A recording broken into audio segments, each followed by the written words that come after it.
y Ramón Franquesa, profesor de Economía Mundial en la Universidad de Barcelona, portavoz de la Coordinadora en Defensa del Sistema Público de Pensiones.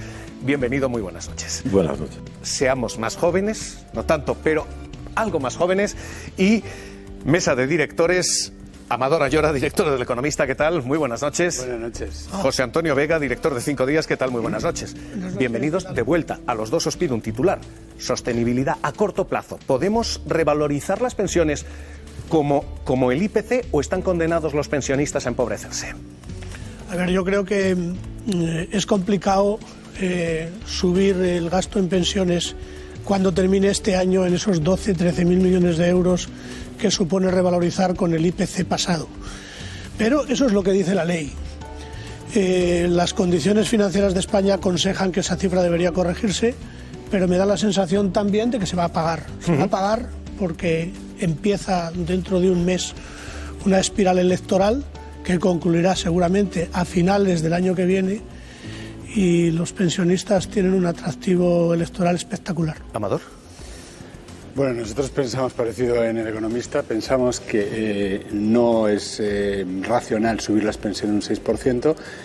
Y sobre todo me gustaría que el ministro nos respondiera por qué el Gobierno está pidiendo un pacto de rentas para que los salarios de personas que acabamos de ver en la televisión dicen que trabajan mucho y que cobran poco sueldo y que tienen cargas familiares les van a subir un 2%, y las pensionistas que no tienen cargas familiares se les sube un 6%. Yo no lo entiendo. Entonces, mi conclusión es la de José Antonio. Lo hace porque estamos ya en periodo electoral. Vamos a leerlo.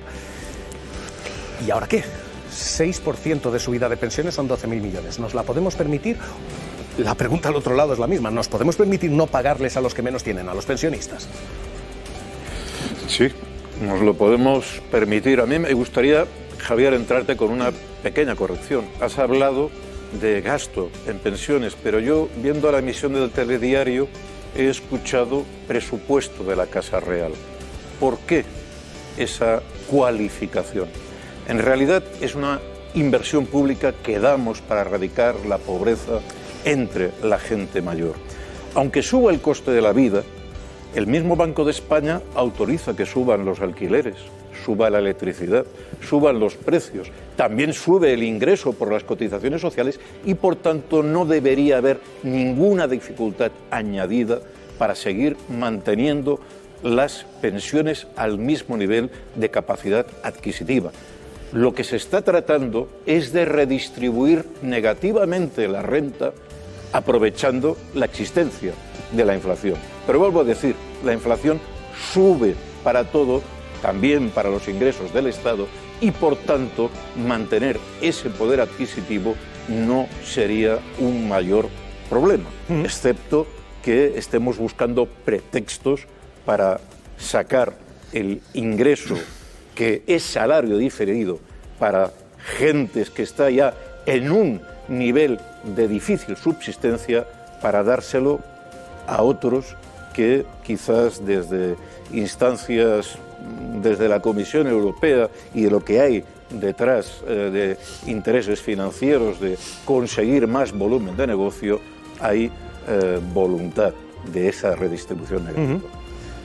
Bueno, yo creo que hay como dos debates, ¿no? Un poco el debate de la inflación, que viene ocasionado por un conflicto bélico que todavía estamos viendo en el telediario, que parece que se nos ha olvidado ya.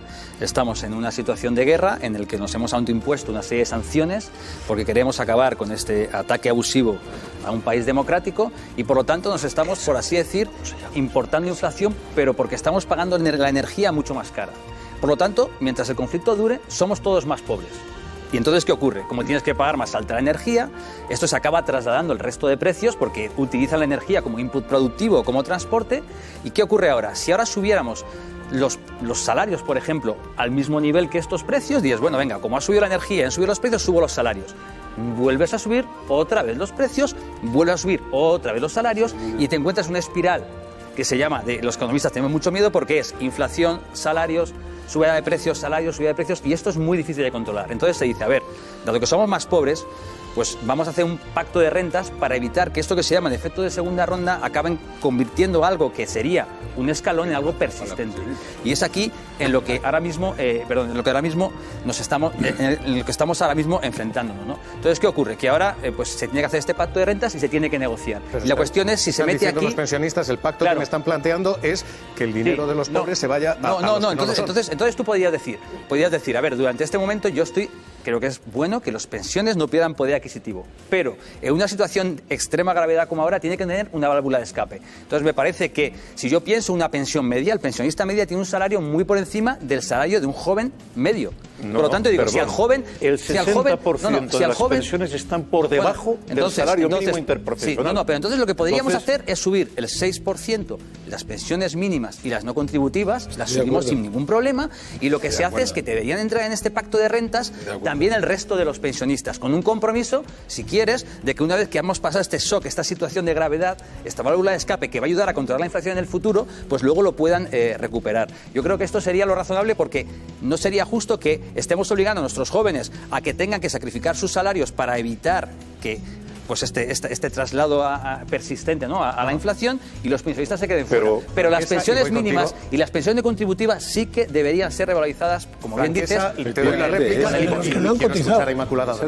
Vamos a ver, primero, la subida de precios de la energía era previo a la guerra. Bueno, se ha combinado las dos cosas. La subida de precios se está repercutiendo en el coste de las hipotecas, en los alquileres, en el pan. ¿Por qué tiene que pagarlo esto los pensionistas o los trabajadores? ¿Y por qué no? Para evitar... Justamente, la cuestión es una disputa de cómo se reparte la renta. Y de momento parece ser que estamos perdiendo. Ya hemos perdido una parte yo creo del IPC real. Como bien dices, se tiene que repartir entre los pensionistas, no los pensionistas más bajos, entre los trabajadores y, por supuesto, entre los empresarios, que también hay que controlar que no acaben aprovechando esta contención de costes para aumentar sus márgenes empresariales. Y esto tiene que ser un pacto, que es lo que está, esto tiene que ser un pacto de rentas, el beneficio de la banca, y el Banco de Bilbao nos decía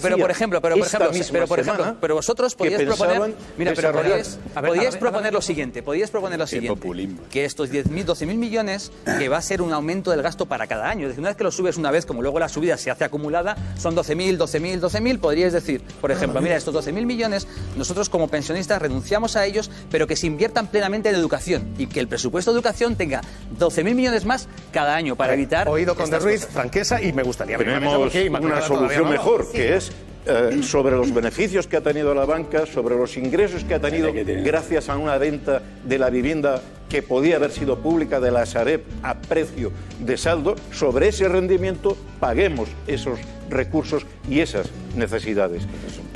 La posibilidad de redistribución existe, es un problema de voluntad.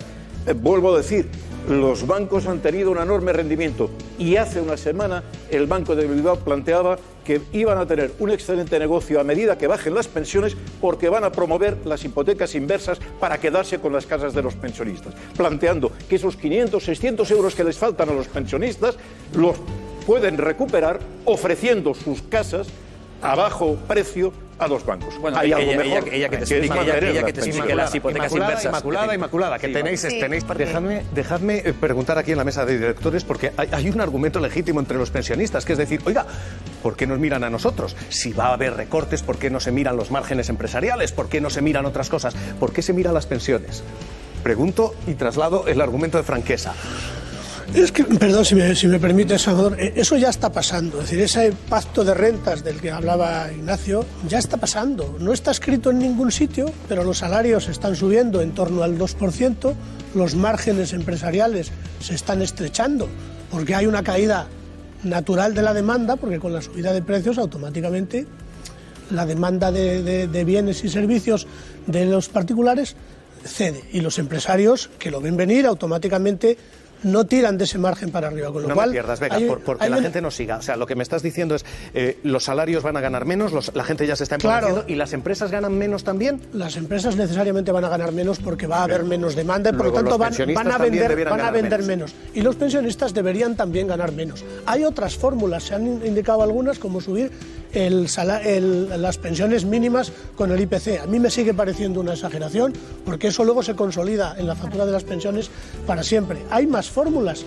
La inflación subyacente, que seguramente recoge mejor y de una manera más estable el incremento del coste de la vida podría ser un indicador más acertado que el simple IPC. La inflación subyacente es un indicador falsificado, porque quitas de la inflación la energía y los alimentos, y la gente tiene que pagar la luz, el gas y la comida. Por tanto, eso es hacer trampas. Nosotros somos un movimiento social que no estamos dispuestos a dejarnos robar nuestros ingresos, y además compartimos la idea de que tampoco a los trabajadores se les debe recortar los salarios ni que tengan aumentos salariales por debajo del coste, de lo que sube el coste de la vida, porque eso hunde la economía. Eso lo que provoca es una contracción y una recesión mayor. No, eso está demostrado que es mentira. No, eso que dices, genera la espiral salarial. Primero, yo tengo tres discrepancias contigo. La primera, es mentira que todos los pensionistas no son pobrecitos. Yo conozco muchos pensionistas que juegan al golf. El 60% está por debajo del SMI. el 60%, pues como dice Conde Ruiz, hagamos una subida de las pensiones para los más vulnerables o las personas que tienen pensiones mínimas, no contributivas, etcétera. Vamos a estudiarlo y vamos a apoyar a esas personas. Pero ¿por qué un señor que tiene 1.500 euros de pensión o 1.200, que es más que milurista, le tienen que subir un 6% a la pensión, y mi prima, la del pueblo, que gana 900 y que tiene 3 hijos al cargo? No.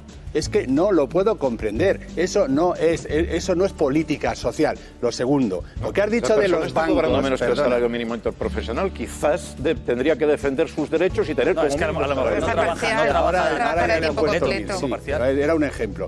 Segundo, lo que ha dicho de los bancos, pues hombre, si quieres irte a un régimen cubano como el de Putin o alguna cosa así, pero hombre, a confiscar. Para empezar, te deberías estudiar que los bancos españoles, que son multinacionales, la mayoría de sus beneficios los obtienen. Claro que es quitar a los bancos. ¿Cómo vas a quitar el banco a una empresa privada? ¿Cómo le vas a quitar la pensión a alguien que ha trabajado toda su vida para tener una persona digna? Una persona que trabaja toda su vida tiene su sueldo para vivir, pero tú no puedes confiscar el beneficio de una empresa privada. Aparte que los bancos españoles... pensionistas. ¿Pero cómo vas a confiscar los beneficios de una empresa? Pasaríamos a ser un país totalitario en el que no habría iniciativa privada y en el que nadie pasaría a emplear a nadie. Y ajustar el reparto de las cargas fiscales de manera... A ver, dejadme ir un segundito a la calle, dejadme un momento ir a... Que la subida supone 12.000 millones de euros, pues claro, yo creo que a todos nosotros eso nos supera, ¿no? Pero para entender qué significa esa cuantía, cuando hablamos de educación, que nos afecta también a todo, el presupuesto son 50.000 millones. Cuando hablamos de sanidad son 80.000 millones. El presupuesto entero.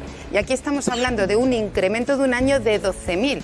Es muy costoso y es acumulativo para que entendamos. Y luego creo que también el debate hay que aclarar muy bien, creo que eso es una responsabilidad de todos, aclarar lo que es pensión contributiva, que tiene que tener la máxima relación posible entre lo que se ha cotizado por una persona y lo que se va a percibir, con las salvaguardas de los complementos a mínimos que se pagan con impuestos, y es una cuestión distinta, y las pensiones no contributivas y las pensiones de viudedad, porque cuando hablamos de pensión y pensión promedio no estamos hablando solamente de jubilación. Entonces, dividir el debate y tener muy claro que son pensiones diferentes y situaciones, por tanto, distintas, creo que debe ser mantenido en el debate. Los recursos están. Si se destoparan las pensiones en este momento, simplemente hasta 7, 8 veces el salario mínimo, tendríamos esos 12.000 millones. El problema es que no se quiere y se plantea sacrificaros ahora porque mañana se arreglará. Es mentira. Nos dijeron lo mismo cuando se alargó la edad de jubilación de los 65 a los 67. No os preocupéis, ahora será sostenible. Y se bajaron las cotizaciones a las empresas. Resultado: dificultades en la seguridad social. Pero dificultades pero no lo vamos a meter los debates. Porque, entre otras cosas, nos encontramos que estamos exigiendo las cuentas públicas, la auditoría de la seguridad social, y se nos niega. Es más, hay un compromiso de haberlo hecho en el mes de febrero. No se ha hecho. Queremos las cuentas claras, queremos transparencia. Claro. De momento, eso se está negando y se están pidiendo nuevos sacrificios que luego no serán reversibles. Y son sacrificios que reparten el pastel, se lo quitan a unos para dárselos a otros. Y como movimiento social no vamos a pasar no vamos a aceptar. Pero entiendes los dos reformas. debates, la situación complicada actual con la inflación ocasionada por, es verdad, con la pandemia, porque los suministros, los cuellos de botella empezó a subir los precios, luego el shock energético. ¿Entiendes que la situación económica actual debería estar separada del plano de las pensiones? El shock de botella no fue para la industria químico-farmacéutica ni para algunos suministros de los hospitales, que subieron generosamente. Bueno, pero estamos de acuerdo que hay que separar lo que es un problema coyuntural muy complicado que tenemos ahora mismo, muy complicado, pero, que lo estás viendo todos los días. El problema de falta de dinero por la guerra no impida que pasemos del 1,2% del presupuesto militar al 2%. Para eso sí hay dinero. Andrea, la excepción que se está diciendo aquí, la de ahora mismo estamos en una etapa de guerra, estamos en una situación extraordinariamente complicada, este sí sería, se está diciendo, el momento de que los pensionistas hagan un sacrificio. ¿Esta puede ser una excepción? No, me vais a permitir solamente decir que nos siguen engañando y nos siguen robando. Y voy a dar un argumento. Cuando conseguimos que el 0,25 por ley desapareciera y entramos, nos dijo el señor Escrivá ya, para el ministro Escrivá, para el año 2021, que se iban a ligar definitivamente las pensiones con el IPC real. Y es más, el sistema de pensiones público es sostenible. Lo que pasa es que estaban utilizando gastos, lo denominaron impropios, para otros menesteres, pues como el rescate a la banca, miles de historias, que se estaban gastando dinero de la hucha de las pensiones para otros menesteres. Y nos dijeron, además es que llevamos casi 5 años, 4 años y medio en la calle, que se iban a ligar ya definitivamente porque el sistema es sostenible.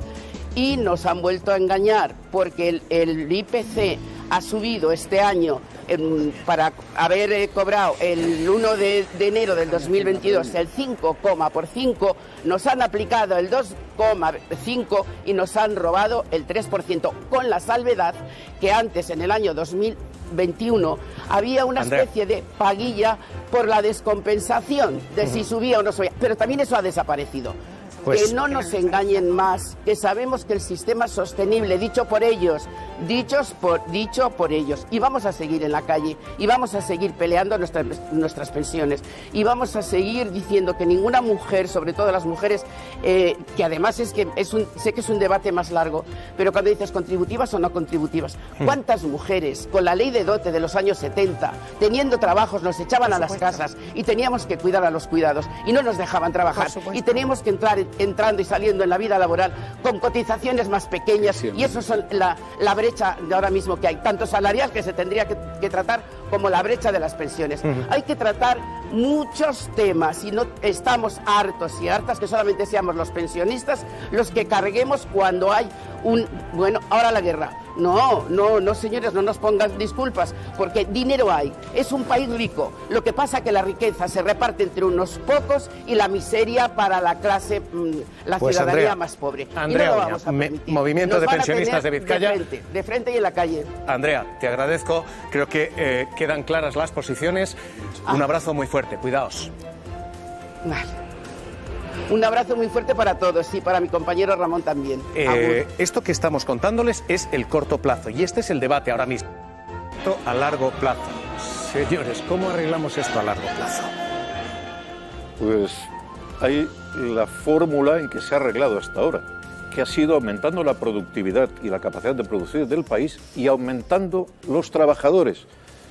Ese gráfico expresa la población, pero no la población activa. Hoy tenemos más trabajadores que nunca en la Seguridad Social porque la mujer se ha incorporado al trabajo y, por tanto, hace el sistema más sostenible junto con el aumento de la productividad.